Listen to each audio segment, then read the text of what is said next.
Senin pagi, 18 Januari 2010, perumahan elit BSD City mendadak mencekam. Belasan personel polisi militer Kodam Jaya bersenjata laras panjang merangsek maju, mengepung sebuah rumah berlantai 2 yang terkunci rapat. Di dalamnya, seorang kakek berusia 80 tahun memilih bertahan di balik dinding, menolak mentah-mentah perintah untuk menyerah. Sosok itu bukan orang biasa. Dia adalah Brigadir Jenderal Purnawirawan Herman Sarensudiro, seorang mantan perwira tinggi Angkatan Darat yang terseret skandal sengketa tanah negara senilai 600 miliar rupiah di pusat ibu kota. Drama pengepungan selama lebih dari 24 jam itu hanyalah babak akhir dari sebuah garis hidup yang penuh letupan drama. Jauh sebelum dikepung oleh adik-adik angkatannya di polisi militer, Herman Sarens adalah saksi hidup sekaligus pelaku sejarah yang karib dengan bahaya. Mulai dari aksi nekatnya sebagai tentara pelajar yang mengobrak-abrik pasukan Belanda, lolos dari maut di berbagai medan tempur, hingga momen paling mendebarkan saat kepalanya ditodong pistol revolver oleh Mayor Jenderal Soeharto pasca peristiwa G30S. Inilah kisah sang jenderal flamboyan, Herman Sarensudiro.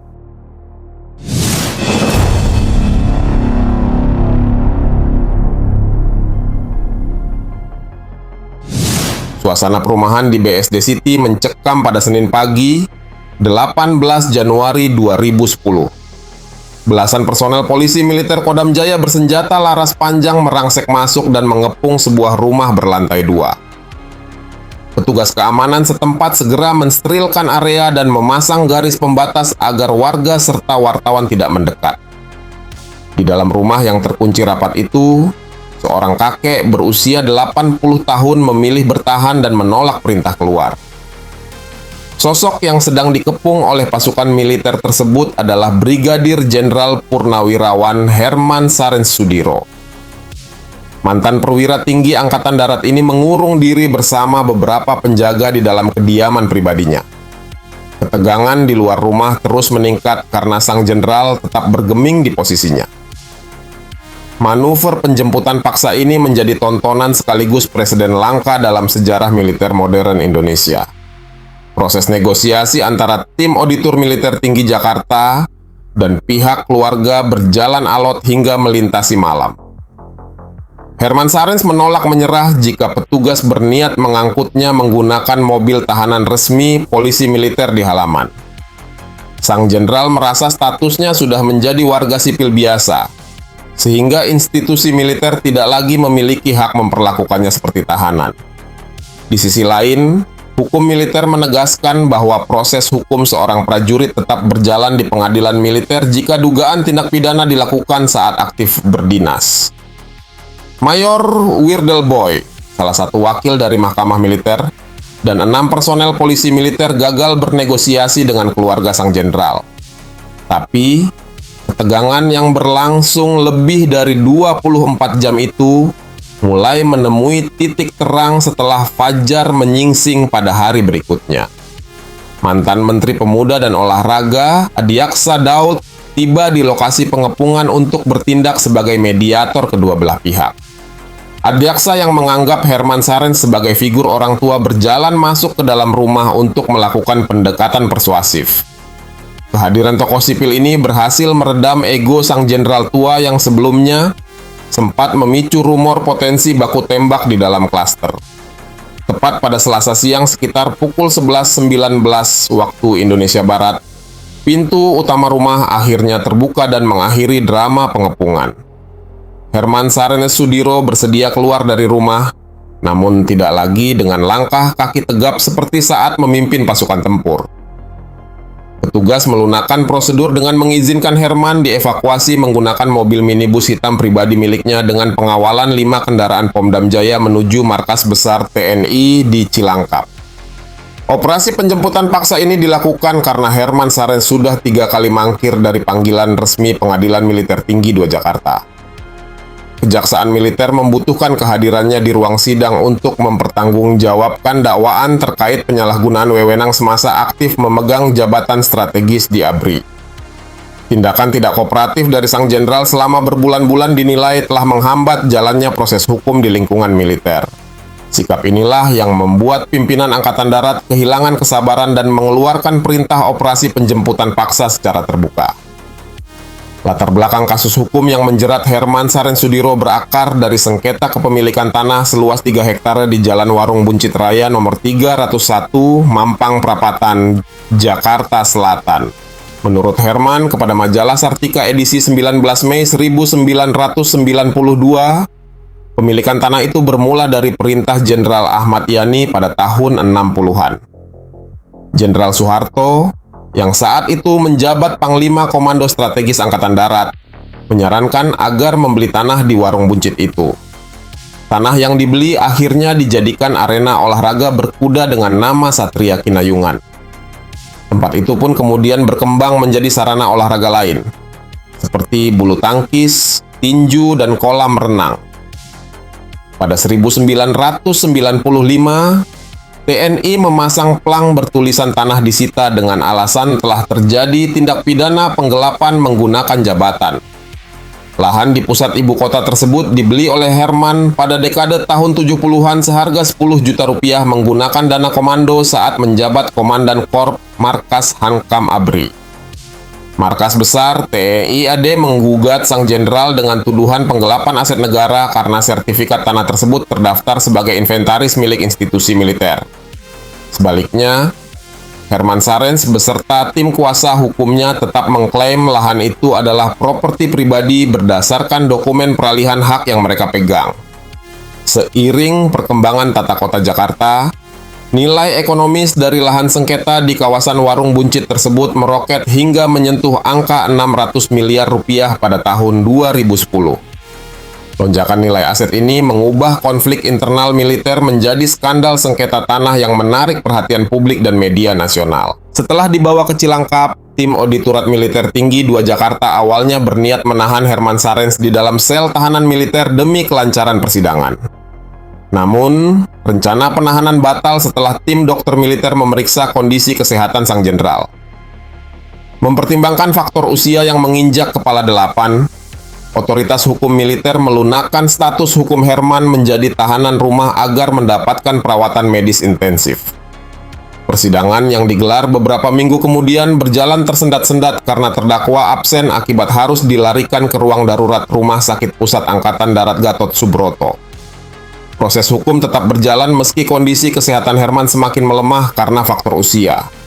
Herman akhirnya menyerahkan lahan itu kepada negara pada 17 Juni 2010 setelah ada keputusan dari Mahkamah Militer Tinggi Jakarta. Tak lama kemudian, Herman meninggal pada 11 Juli 2010 dalam usia 80 tahun. Brigadir Jenderal Purnawirawan Herman Sarensudiro meninggal dunia di RSPAD Gatot Subroto akibat komplikasi jantung.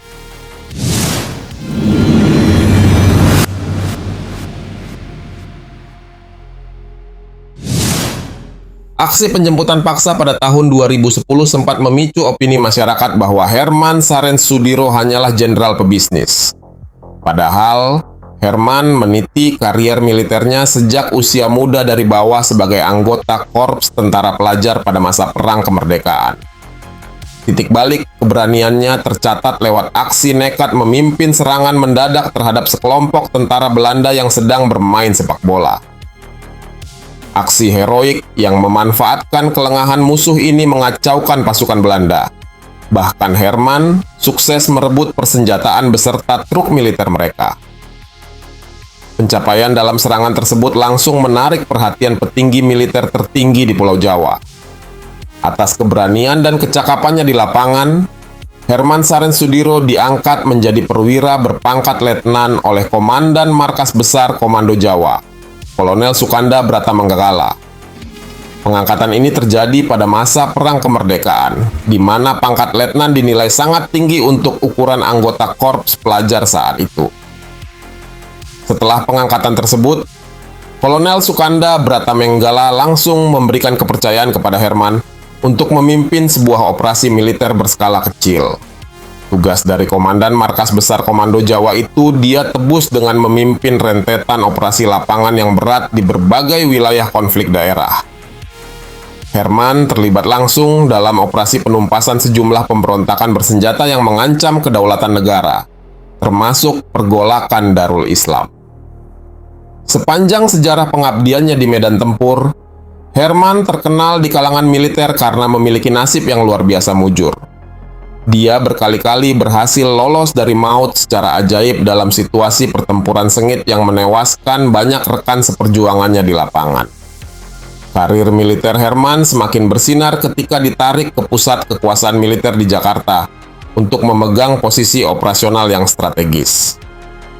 Kedekatan dan rekam jejak tempurnya membuat Herman dipercaya menjadi salah satu perwira pengawal serta pembantu logistik Jenderal Ahmad Yani.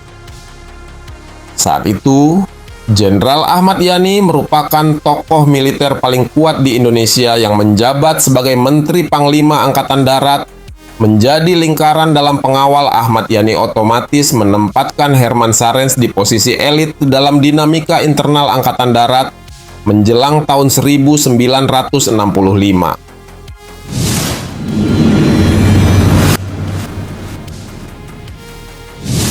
Subuh tanggal 1 Oktober 1965 dikejutkan oleh rentetan tembakan dari arah kediaman Deputi 3 Menpangat, Brigadir Jenderal D.I. Panjaitan.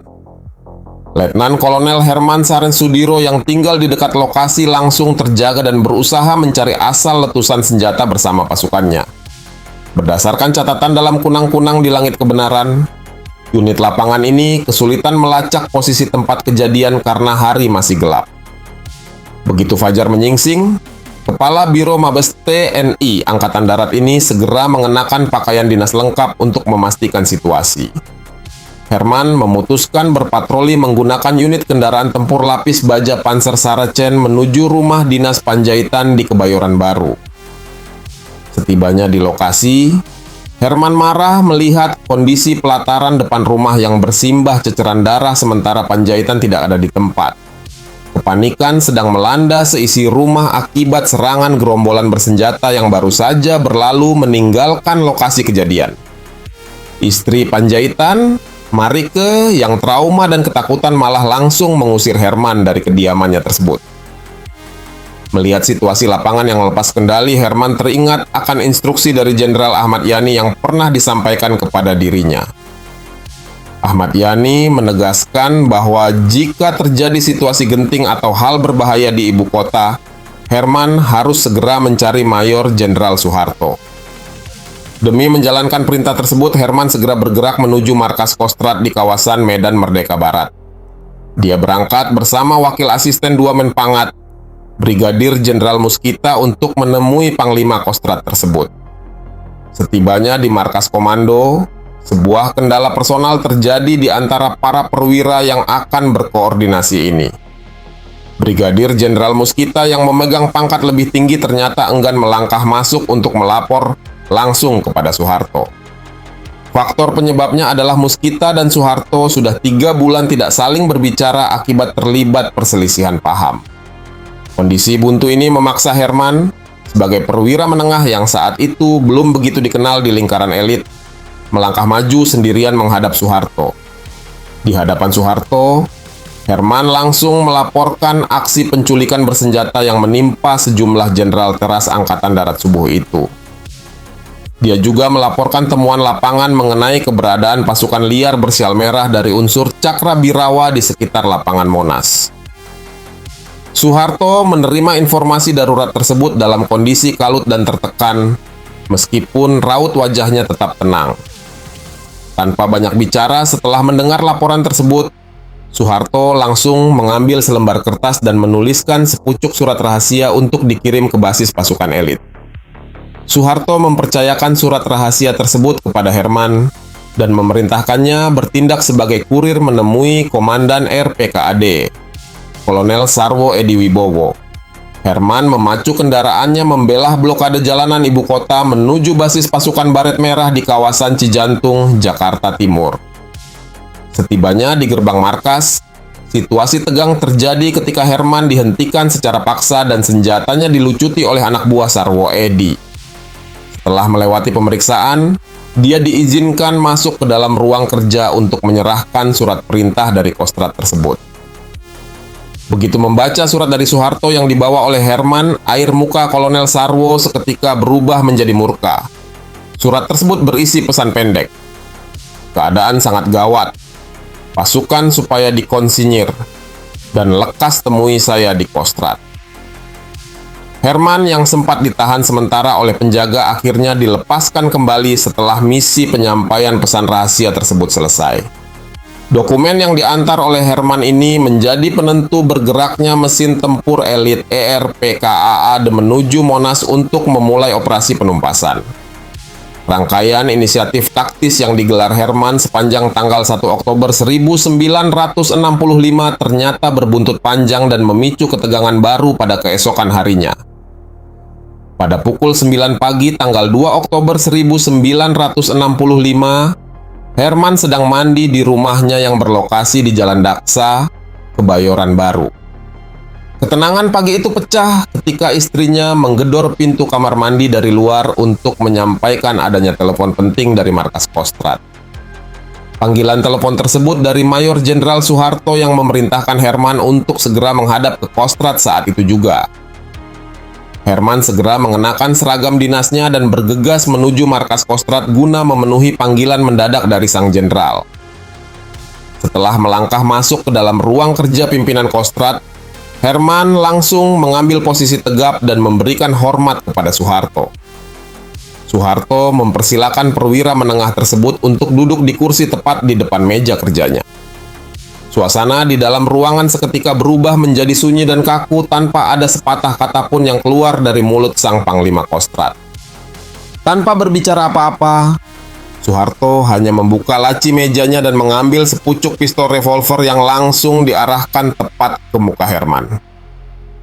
"Tak selentik kowe," kata Soeharto dengan emosi yang sudah memuncak sejak kemarin. Kalimat ancaman bahasa Jawa yang memiliki arti "aku sentil kau" tersebut menjadi isyarat fatal mengenai taruhan nyawa Herman. Herman yang masih memendam ngeri dalam hati mencoba bertanya untuk mengklarifikasi situasi. Dia bertanya, "Ada apa, Pak?" Soeharto meluapkan kemarahannya dengan menuduh Herman telah melangkahi otoritas komando dalam pengerahan logistik tempur di lapangan. "Kamu, dari jeep sampai tank mesti lewat kamu. Saya ini kamu anggap apa?" Ujar Soeharto memperlihatkan ketersinggungan mendalam atas manuver sepihak tersebut. Herman yang harus mengendalikan kepanikan batinnya kembali melontarkan pertanyaan pendek guna mencari tahu titik kesalahannya. "Mengenai apa, Pak?" Soeharto langsung membeberkan tindakan Herman yang dinilai berjalan terlalu cepat dan mendahului wewenang resmi Panglima Kostrad.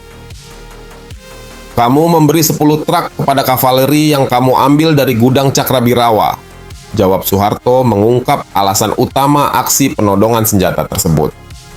Soeharto tersinggung karena Herman secara sepihak mengambil alih 10 unit truk dari pool resimen Cakrabirawa di Cawang untuk diserahkan kepada Brigade Kavaleri pimpinan Letnan Kolonel Wing Wiryawan. Prakarsa itu dilakukan Herman sehari sebelumnya lantaran Panglima Kodam 5 Jaya, Mayor Jenderal Umar Wirahadi Kusuma, mengkonsinyasi pasukan garnisun Jakarta. Dengan kedudukannya sebagai Kepala Biro Antarangkatan dan Kesiapsiagaan Staf Umum AD, Herman memutuskan untuk menyiapkan kekuatan pemukul secepat mungkin. Herman juga bergerak menuju Jalan Madiun, mengobrak-abrik markas Badan Pusat Intelijen pimpinan Subandrio, dan menangkap orang-orang yang terlibat atau diduga PKI.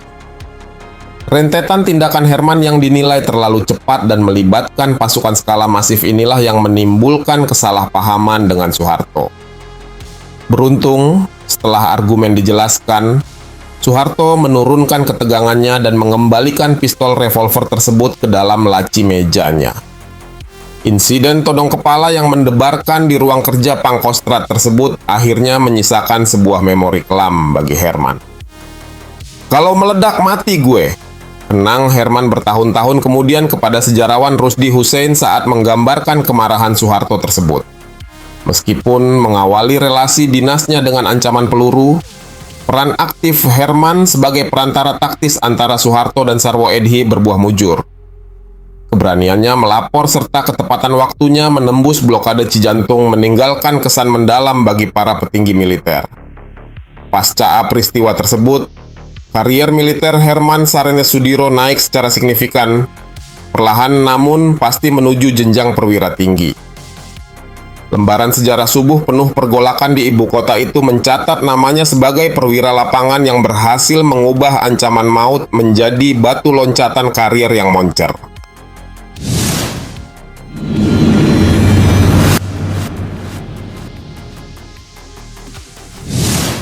Masa purna tugas tidak lantas menghentikan langkah dinamis Herman Sarenes Sudiro di ruang publik nasional. Lepas dari dinas aktif militer, sosoknya menjelma menjadi figur flamboyan yang sangat dikenal dalam industri hiburan dan olahraga tanah air. Keberanian lapangan yang dahulu dia miliki di medan tempur kini dialihkan secara total ke dalam dunia bisnis dan manajemen hiburan skala besar. Langkah ini mempertegas posisinya sebagai salah satu purnawirawan perwira tinggi yang paling populer dan serba bisa pada eranya. Herman mencatatkan nama besar dalam sejarah olahraga Indonesia lewat perannya sebagai promotor tinju profesional kelas dunia. Dia mendirikan promotor tinju bernama Garuda Jaya yang berhasil mengorbitkan serta mempromosikan petinju-petinju legendaris tanah air. Melalui manajemennya, nama mana besar seperti Elias Pikal, Niko Thomas, hingga Thomas Americo berhasil bertarung di panggung internasional. Keandalannya dalam mengelola pertandingan besar membuat dunia tinju Indonesia mengalami masa keemasan yang disegani di kawasan Asia. Tidak puas hanya di dunia olahraga, Herman melebarkan sayap kariernya masuk ke dalam industri perfilman nasional sebagai aktor. Karisma dan perawakan militernya yang gagah membuat sejumlah sutradara meliriknya untuk membintangi film-film laga. Dia terlibat aktif dalam beberapa produksi layar lebar lokal dan kerap mendapatkan peran sebagai sosok tangguh atau komandan. Kehadirannya di dunia sinema memberikan warna baru sekaligus membuktikan bahwa bakatnya melampaui batas-batas barak militer. Gaya hidup dan penampilannya yang selalu necis serta modis membuatnya kerap dijuluki sebagai jenderal flamboyan oleh media massa. Herman gemar mengoleksi mobil mewah, motor besar, serta barang-barang antik yang bernilai seni tinggi. Dia juga aktif dalam organisasi kemasyarakatan serta komunitas hobi, termasuk menjadi salah satu tokoh penting di dalam klub penembak. Kehidupan sosialnya yang dinamis dan berkelas ini selalu berhasil mencuri perhatian publik serta pemburu berita hiburan ibu kota.